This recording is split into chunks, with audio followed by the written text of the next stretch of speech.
сука, блядь. Так, ебаный. Ну дебилоид, блядь.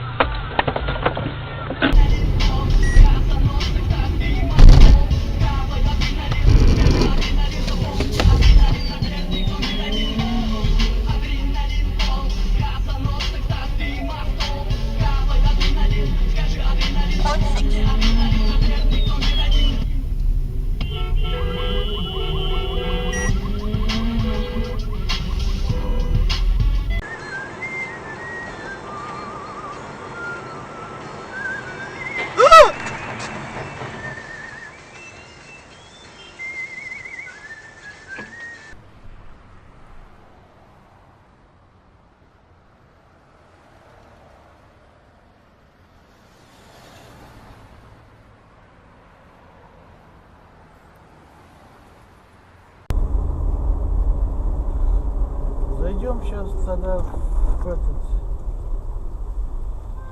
Блядь, дураки ебаные, блядь. Сука. Ну, дураки.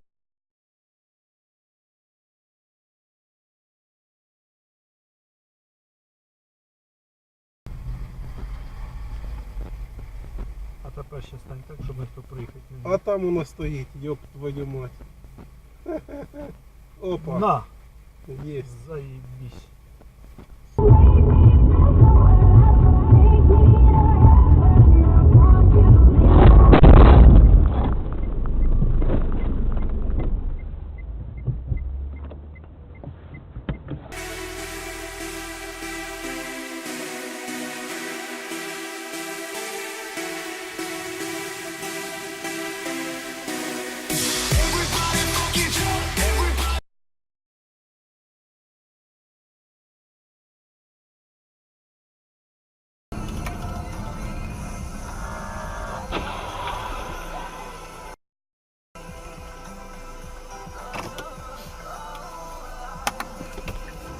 Камеры контроля скорости. Ограничение 60 километров в час. Нулевая температура и без осадков. В Санкт-Петербурге сегодня точность местами небольшой снег. На Неве нулевая температура. В Москве...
одинаковой доступности от общежитий, где живут будущие медики. Кроме того, среди учащихся есть инвалиды по зрению. Напомню, что до середины прошлого года в двухэтажном кирпичном особняке площадью 3000 квадратных метров работала УФМС. Далее сотрудники